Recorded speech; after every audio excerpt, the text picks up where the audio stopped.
Hi, my name is Caizzi. Today I'm going to read you an excerpt from my chapter 10 of my book, Just for the Fun of It. This chapter is titled, Dusty's Last Hurrah.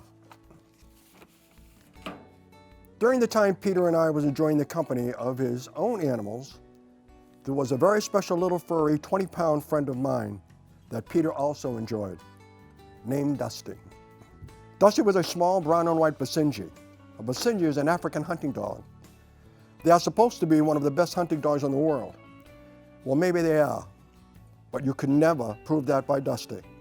It's not that he didn't love to hunt. He most certainly did. All he had to do was see me take that shotgun out, and he would go spastic, jumping up and down, yelping his weird sounds. Basenjis don't bark. They just, well, sort of like I said, they yelp. This particular Dusty story is Peter and my very favorite. One typical New England October afternoon in 1975, I decided to go hunting for a few hours in the town forest across the street from where I lived. Dusty was now 11 years old, and I had not taken him hunting for well over a year. He was getting on in age, and although his heart was still in it, Joanne and I figured it would be best for him to retire from hunting. Anyway, it was a beautiful day. Joanne was going to run a few errands, and we'd be gone for the afternoon. When she asked me what I was going to do, and I told her, she reminded me that Dusty was getting too old to go running around the woods. Every time he did, he would moan and groan and hardly be able to move for the next couple of days. I reluctantly agreed, but in order for me to get out of the house without causing a commotion with Dusty, I'd have to go through the usual routine.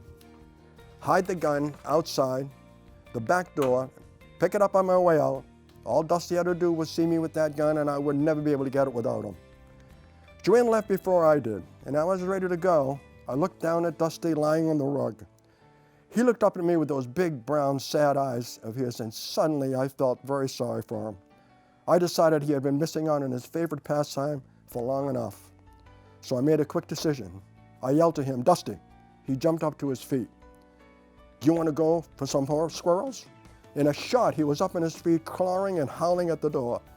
So we started our trek across the street to the ball field and into the town forest for a few hours of hunting. Dusty was thrilled to be back in the woods again. He was jumping over logs, sniffing every inch of the ground he crossed, and was in ecstasy and acting like a young puppy. I felt very good I had taken him with me that day. I was indeed a good person. Besides, who would know? This was between Dusty and me, and I knew he was good at keeping a secret. We were only in the woods for about 20 minutes when Dusty started to howl about 50 feet to my right. I looked over there and he was in a familiar position, hugging a tree. He obviously had just treed a squirrel. I started to walk over towards the tree, and the usual happened. I looked up and there was a small red squirrel racing from tree to tree right towards me. I raised my .410 shotgun, single shot. It was more of a sporting gun to use on small game than something bigger, and fired at the squirrel as it jumped from one tree to the other. It was not a very good shot. All I did was hit the branch and knock him out of the tree. When he hit the ground, he quickly scrambled into a small hole and disappeared. Dusty, after hearing the shot, rushed over and started sniffing and scrambling all over the area. I called to him and pointed to the hole the squirrel had run into and yelled, "Dusty, he's in there." Now, I don't know what I was thinking when I said that. I knew there was nothing he could do about it. I guess I just wanted him to have some fun. Dusty looked up at me, his bottom teeth sticking out over his lower lip as usual, then looked down at the hole, sniffed, and started to dig. Well, it was time for a break anyway, and I did smoke back then, so I decided to relax and enjoy the peacefulness of the woods.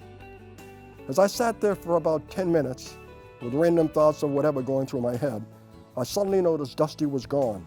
I looked over at the hole about 15 feet away, and it was no longer a small hole, but a very large one, and Dusty was somewhere in it. I ran over to the hole, and I couldn't believe what he had done. He had buried himself so far in the hole I couldn't see or hear him, and black dirt was scattered everywhere. I knew the ground was soft and being piled up with the hundreds of years of pine needles, but I never expected anything like this. I yelled into the hole, "Dusty!" No response. I stood up and thought, how am I ever going to get him out of there? I leaned over and yelled again, "Dusty!" I then heard a faint yelp. I thought, well, that's something. I yelled again, "Come out of there!" Dusty's noises became a little clearer. I encouraged him. Come on, Dusty, you can do it. Come out of the hole. His sounds became louder and louder, and within 10 seconds or so, I could see his rear end begin to emerge from the hole. He wiggled back and forth, and with one last surge, he was free.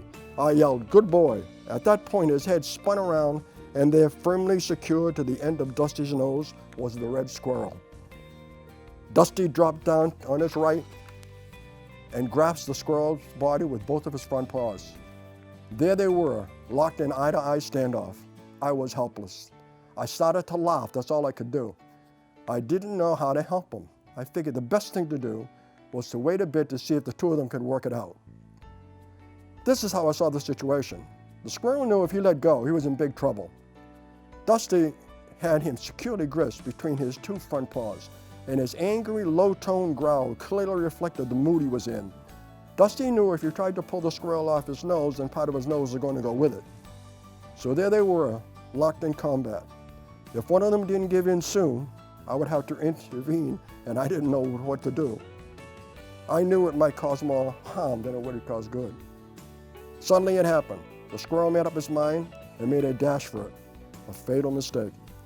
As soon as it let go and tried to run, Dusty pounded on it, grabbed it by the head in his jaws, and with one pure, angry, well, you really don't want to hear the rest. Let's just say I really felt bad for the parts of the squirrel that was still remaining. Now I had to deal with Dusty. I called him over. His face was covered with blood. Not much of it was his own. When I looked more intently at his face, primarily his nose, I would clearly see there was a hole clean through the nostrils where the squirrel sank his teeth into him. I thought I better get him home quick. As soon as Dusty and I got home, I began to clean him up. I put some bacterial ointment on his nose, and he looked none the worse for wear. Except, of course, for that small hole that went completely through the tip of his nostril. But who was going to notice that? I rubbed Dusty's head and told him we had a great day. I laughed again about it, the whole situation, and proceeded to do some typical Saturday-type things around the house. I thought to myself, someday I may tell this story, but not today. An hour or so later, Joanne, just completing her errands, arrived home. She placed a couple of shopping bags on the kitchen table, looked down at Dusty, and to this day, I still swear he held his nose up and purposely waved it at her. She looked and took a double take, bent over, leaned forward, stared closely at Dusty's face, and angrily snapped, "What the hell happened to his nose?" Busted. I hope you enjoyed the story.